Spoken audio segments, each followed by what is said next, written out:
नमस्कार। इस नए एक्सप्लेनर में आप सभी का स्वागत है। आज हम एक ऐसी एक्सट्रीम इंडस्ट्रियल इमरजेंसी की बात करने वाले हैं जिसका नाम सुनते ही अच्छे अच्छे फर्स्ट रिस्पॉन्डर्स के पसीने छूट जाते हैं। हम बात कर रहे हैं ब्लीवी की, यानी boiling liquid expanding vapour explosion. नाम थोड़ा टेक्निकल जरूर लगता है, लेकिन यकीन मानिए इसका इम्पैक्ट एकदम वर्ल्ड क्लास डिजास्टर वाला होता है। तो चलिए इस डेडली हैजर्ड की एनाटॉमी को थोड़ा डिटेल में समझते हैं। तो इस एक्सप्लेनर का रोड मैप बिल्कुल क्लियर है। पहले देखेंगे कि आखिर ब्लेव होता क्या है, फिर समझेंगे इस विस्फोट के पीछे की फिजिक्स, उसके बाद वार्निंग साइंस और उनसे जुड़े खतरे, फिर आएंगी सबसे जरूरी सेफ डिफेंसिव स्ट्रैटेजीज और आखिर में कुछ रियल इंसिडेंट्स और उनसे मिले सबक। चलिए शुरू करते हैं। तो सबसे पहला सवाल, व्हाट इज अ बीलेव? देखिए, बीएलईवी एक ऐसी इमरजेंसी फिनोमिनन है जहां एक प्रेशर वेसल जिसमें फ्लेमेबल या लिक्विफाइड गैस भरी होती है, वो एक्सट्रीम हीट के कांटेक्ट में आकर अचानक फट जाता है। अब सबसे डरावनी बात पता है क्या है?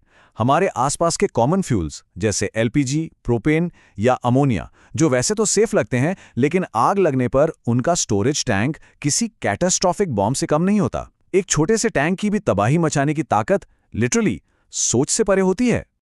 अब आते हैं इसके दूसरे हिस्से पर, द एनाटॉमी ऑफ एक्सप्लोजन। आखिर टैंक के अंदर चल क्या रहा होता है? सच कहूं तो ये पूरा प्रोसेस किसी टिकिंग टाइम बॉम्ब की तरह आगे बढ़ता है। पहले टैंक डायरेक्टली हीट के कांटेक्ट में आता है। इसकी वजह से अंदर प्रेशर बहुत तेजी से बढ़ने लगता है। अब लगातार आग की वजह से बाहर का मेटल शेल कमजोर पड़ जाता है और फिर एक पॉइंट पर आकर टैंक रप्चर कर जाता है, यानी फट जाता है।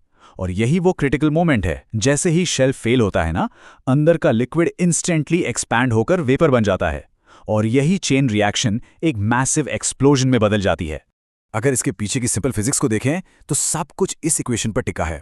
P is directly proportional to T। बस इतना समझ लीजिए कि जैसे जैसे टेम्परेचर बढ़ेगा, टैंक के अंदर का प्रेशर भी उसी हिसाब से रैपिडली शूट करेगा। अगर किसी तरह से प्रेशर रिलीज नहीं किया गया तो टैंक का फटना बिल्कुल तय है। यह असूल साफ दिखाता है कि आग कितनी जल्दी हालात को आउट ऑफ कंट्रोल कर सकती है। चलिए अब बात करते हैं तीसरे और सबसे क्रिटिकल हिस्से की, warning science and dangers. Fire ground पर इन वार्निंग साइंस को पहचानना ऑनेस्टली लाइफ एंड डेथ का मैटर है। शुरुआत कैसे होती है? टैंक का सरफेस डिसकलर होने लगता है, बिल्कुल रेड हॉट मेटल जैसा। फिर वाल्व से आने वाली एक बहुत जोर की हिसिंग साउंड शुरू होती है। टैंक का सरफेस बल्ज होना, यानी फूलने लगना, डायरेक्ट फ्लेम्स जो टैंक पर लगातार पड़ रही हों, बढ़ती हुई वाइब्रेशन और सबसे बड़ी बात, प्रेशर रिलीफ वाल्व का कंटिन्यूअस चलना। अगर ग्राउंड पर इनमें से एक भी साइन दिख रहा है तो समझ लीजिए ब्लास्ट किसी भी सेकंड हो सकता है। नो सेकंड गेसिंग। और जब आखिरकार ये ब्लास्ट होता है तो सबसे पहला इमीडिएट खतरा होता है द ब्लास्ट वेव। ये शॉक वेव इतनी पावरफुल होती है कि आसपास की बिल्डिंग्स मिनटों में कोलैप्स हो सकती हैं। ग्लास तो पूरी तरह शैटर हो ही जाते हैं, यहां तक कि हैवी फायर ट्रक्स और व्हीकल्स भी हवा में खिलौने की तरह पलट सकते हैं। ये फोर्स सच में अनइमेजिनेबल है। उसके बाद आता है दूसरा और शायद सबसे टेरिफाइंग खतरा, द फायरबॉल। सोचिए, एक मैसिव, आसमान को पूरी तरह ढक लेने वाला आग का गोला जिसका डायमीटर 100 से 300 मीटर्स तक का हो सकता है। हालांकि ये फायरबॉल सिर्फ कुछ सेकंड्स के लिए रहता है, लेकिन इसका टेम्परेचर इतना एक्सट्रीम होता है कि आसपास की हर चीज को पल भर में राख बनाने के लिए काफी है। खतरे बस यहीं खत्म नहीं होते। डेंजर नंबर 3 और 4 सीधे सेकेंडरी थ्रेट्स हैं, सिवियर थर्मल रेडिएशन और फ्लाइंग फ्रैगमेंट्स। इस रेडिएशन की हीट इतनी इंटेंस होती है कि डायरेक्टली 3rd डिग्री बर्न्स दे सकती है। और ब्लास्ट के बाद टैंक के बिखरे हुए मेटल पीसेस किसी डेडली मिसाइल की तरह हंड्रेड्स ऑफ मीटर्स दूर तक उड़ते हैं। ये आपके पर्सनल प्रोटेक्टिव इक्विपमेंट को भी कंप्लीटली डिस्ट्रॉय कर सकते हैं। अब आते हैं चौथे और सबसे जरूरी हिस्से पर, safe defensive fire fighting strategies. इन हालात में एक्चुअली क्या करना चाहिए? किसी भी डिफेंसिव ऑपरेशन का पहला असूल एक अनशेकेबल गोल्डन रूल पर चलना चाहिए, life safety first, property letter. किसी भी इंसिडेंट कमांडर के दिमाग में बस एक ही बात होनी चाहिए कि पहले जान बचानी है, प्रॉपर्टी नहीं। जब आपके सामने एक इमिनेंट एक्सप्लोजन खड़ा होना, तब इस रूल के साथ आप कोई समझौता नहीं कर सकते, बिल्कुल नहीं। देखिए, एक बहुत कॉमन और फेटल मिस्टेक होती है टैंक के ठीक एंड्स यानी किनारों की तरफ से अप्रोच करना। कभी मत कीजिए। जब ब्लीवे होता है तो सिलेंडर लगभग हमेशा बीच से फटता है और उसके मैसिव हिस्से आगे और पीछे की तरफ रॉकेट की तरह शूट होते हैं। इसलिए सेफ अप्रोच का मतलब है हमेशा एक कैलकुलेटेड साइड एंगल लेना जहां से आप सेफ डिफेंसिव कूलिंग अप्लाई कर सकें। तो वो एग्जैक्ट सेफ अप्रोच एंगल क्या होना चाहिए? 45 डिग्रीज। ये नंबर सबके दिमाग में छप जाना चाहिए। लार्ज मॉनिटर्स को डिप्लॉय करने के लिए एक 45 डिग्री एंगल ही वो ऑपरेशनल पोजीशन है जो सबसे ज्यादा सेफ मानी जाती है, क्योंकि ये आपको उन फ्लाइंग फ्रैगमेंट्स के डायरेक्ट रास्ते से ठीक ठाक दूर रखती है। एक और टैक्टिक जो एब्सोल्युटली क्रूशियल है वो है कूल द वेपर स्पेस। पर वेपर स्पेस ही क्यों? बहुत सिंपल है। टैंक का लोअर हिस्सा जहां लिक्विड होता है वो एक्चुअली मेटल शेल को थोड़ा ठंडा रखता है, लेकिन लिक्विड लेवल के ठीक ऊपर का हिस्सा वहां कोई कूलिंग नहीं होती, और जब बाहर से आग लगती है यही अपर सेक्शन सबसे तेजी से वीक पड़ता है।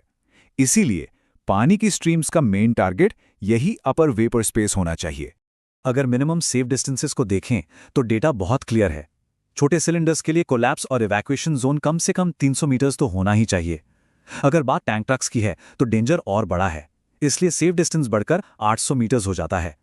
और अगर वहां कोई लार्ज स्टोरेज वेसल है तो इस ब्लास्ट का रेडियस इतना भयानक होता है कि इवैक्यूएशन रेडियस कम से कम 1600 मीटर्स तय करना पड़ता है, लिटरली 1 माइल दूर। लेकिन एक टाइम ऐसा आता है जब आपको अटैक रोककर पीछे हटना ही पड़ता है। अगर टैंक का रंग बदल रहा है या बल्जिंग क्लियर दिख रही है, आग सीधे टैंक को टच कर रही है या फिर कूलिंग के लिए पानी ही इनसफिशिएंट है, तो बिना एक सेकंड गवाए इमीडिएट विथड्रॉल का ऑर्डर देना चाहिए, तुरंत। ये क्लियर साइंस हैं कि अब वहां रुकना बिल्कुल इम्पॉसिबल है। आखिर में आते हैं 5वें हिस्से पर, रियल इंसिडेंट्स और उनसे मिले लेसन्स। हिस्ट्री इन हादसों की एक भयानक रिमाइंडर है, चाहे वो यूएसए का किंगमैन एलपीजी बीएलवी हो, मेक्सिको का सैन वानिको डिजास्टर हो जहां एक के बाद एक चेन एक्सप्लोजन्स हुए थे, या फिर इंडिया में जयपुर का आईओसी डिपो फायर।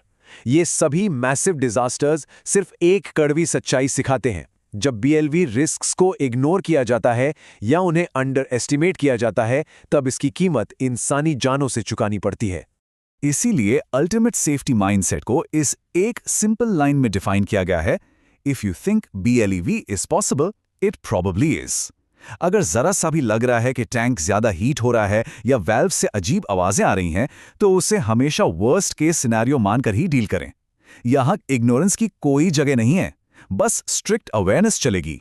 तो इस एक्सप्लेनर को कंक्लूड करते हुए एक सीधा सा सवाल उठता है, जब ग्राउंड पर इतने खतरनाक इंडिकेटर्स दिख रहे हों, तो वो आखिर कौन सा एग्जैक्ट मोमेंट होगा जब आप क्लोज अटैक छोड़कर एक डिफेंसिव स्ट्रैटेजी अपनाएंगे? अगली बार जब इमरजेंसी सायरन बजेगा ना, तो लाइफ और डिजास्टर के बीच का आखिरी फासला इसी सिचुएशनल अवेयरनेस पर टिका होगा। इस एक्सप्लेनर को देखने और इस एनालिसिस का हिस्सा बनने के लिए धन्यवाद।